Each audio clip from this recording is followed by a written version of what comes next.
I never imagined the sound of splintering wood could make my stomach drop like a stone. But that morning, as I stepped onto my porch with a mug of coffee, I heard it! Crack, snap, crash! My fence, the one I'd spent weekends building plank by plank, was collapsing in a shower of cedar splinters. And there she was, Karen. She stood in the wreckage holding a battery-powered saw, her jaw set like she was avenging some lifelong injustice. Her garden gloves looked more like armor, and the determination in her eyes told me she thought she was entirely in the right. "You can't block me out," she shouted over the roar of the saw. "This is my access." I was frozen, stunned. My fence wasn't some random divider. It marked the clear boundary between our properties. I'd checked the surveyor's map a dozen times. The fence stood firmly on my land. Yet here she was, cutting it down like it was hers to destroy. The neighborhood had always whispered about Karen, the late-night arguments on her lawn, the notes taped to people's doors about violations only she could see, the constant complaints about noise no one else heard. But I had never been her direct target, until now. My heart hammered. "Karen, stop! That's my fence." She didn't even look at me. Another post toppled. Another crash. Dust and sawdust filled the air. Neighbors peeked from windows. A few even stepped onto their porches, but no one intervened. It was as if they were watching a live drama unfold, unsure of whose side to take. Finally, Karen shut off the saw and turned toward me, brushing sawdust from her sweater with an air of finality. "You built this fence to keep me out, but I need this access for my yard. You don't own the world, you know." I stood there, fists clenched, words tangled in my throat. She believed, truly believed, she had a right to destroy my property. At that moment, rage and disbelief mixed with something else.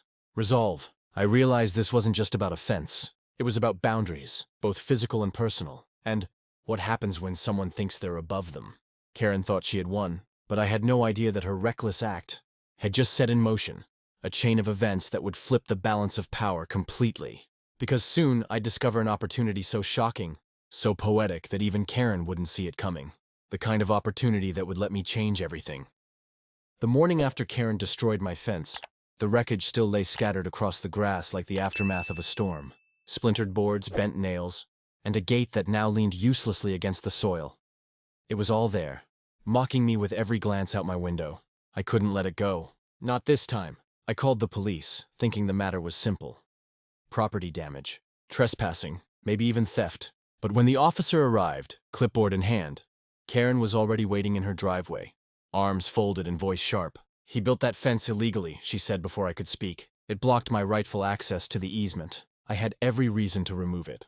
The officer scribbled notes, expression unreadable. When I protested, showing him the property survey tucked in a folder I'd prepared, he gave me the kind of look that says, "This is a neighbor dispute, not a crime scene." He told me it would be a civil matter, not something they could resolve. Karen smirked as he left. That smirk lit a fire inside me. I'd spent years minding my business, staying polite, trimming my hedges, and waving hello even when she ignored me. But watching her grind that saw through my fence and then walk away untouched, that was the breaking point. That evening, I sat at my dining table surrounded by papers, deeds, surveys, neighborhood maps. If the system wasn't going to protect me, I'd have to protect myself. I needed leverage, something bigger than a fence, and that's when I stumbled on it. Scrolling through the county auction listings online, I noticed a small parcel of land listed right next to mine. The dimensions looked strange, thin, long, almost invisible on a regular map. Curious, I zoomed in closer. It wasn't just any strip of land. It was the very sliver of property Karen believed gave her access. The auction was scheduled for the following week. My pulse quickened. Was it possible? Could I really buy the ground she fought so viciously to claim? That night, I could barely sleep. I kept imagining Karen's face if I became the legal owner of the access she had destroyed my fence for. It wasn't about revenge, not entirely. It was about balance, about finally drawing a line she couldn't cross. The fence was gone, but maybe, just maybe, I had a chance to build something far stronger. A plan. And this time, Karen would never see it coming. The day of the auction arrived with the weight of destiny pressing on my shoulders. I'd circled the date in red ink on my calendar, but no amount of planning could calm the storm in my chest. This wasn't just paperwork. This was the moment I could turn Karen's smug victory into a stunning reversal. The county courthouse lobby buzzed with murmurs as bidders filed in, clutching paddles and envelopes of documents. Some were seasoned investors in suits, eyes sharp and calculating. Others were locals like me, hoping for a small win. And then, because fate apparently loved drama, Karen herself walked in. My breath caught. What was she doing here? She spotted me across the room and narrowed her eyes. Her lips curled in a knowing smile. "So you found out about the auction too," she said, voice dripping with satisfaction. "Don't bother. That property should have been mine from the start." She wasn't wrong. On paper, it made sense for her yard to connect through that narrow strip of land. But she didn't know that I had spent every night studying the rules, scraping together funds, and planning my bid with surgical precision. The auctioneer called us to order. Next up, parcel 117B, a narrow easement lot located between Maple Street residences. My heart raced. That was it, my chance. Bidding started low, just a few $100s. I raised my paddle. Karen immediately countered. The price crept upward, tension thickening with every number. My palms sweated, my stomach clenched. Each time I bid, Karen snapped back without hesitation. It was no longer about land value. It was personal. The entire room felt it. Whispers spread as the rivalry escalated. 2,000, 2,500, 3,000. At 3,000, Karen hesitated. Her brow furrowed, lips pressed tight. She was nearing her limit. I lifted my paddle one final time. 3,500. The room went silent. The auctioneer's gavel hovered. "Do I hear 3,600? Going once, going twice." Karen's paddle twitched in her hand, but at the last second she lowered it. Bang! Sold. The word echoed through the chamber like a cannon blast. Gasps rippled across the room. My heart soared, adrenaline pumping like I'd just run a marathon. Karen's face turned crimson. "You'll regret this," she hissed, storming out before the paperwork was even signed. But deep down, I knew the opposite was true. I had just gained control of the very strip of land Karen thought was hers to claim. For the first time, the balance had shifted. The fence might have fallen, but I had just built something far stronger. Ownership. The paperwork felt heavier than gold in my hands. With a few signatures and a stamped seal, I now legally owned the narrow strip of land Karen had fought so ruthlessly to claim. It wasn't just a piece of dirt. It was leverage. That evening, I walked the boundary with a tape measure, marking the fresh property line. Every step felt like reclaiming territory she had tried to steal. Neighbors watched from porches, whispering, pointing.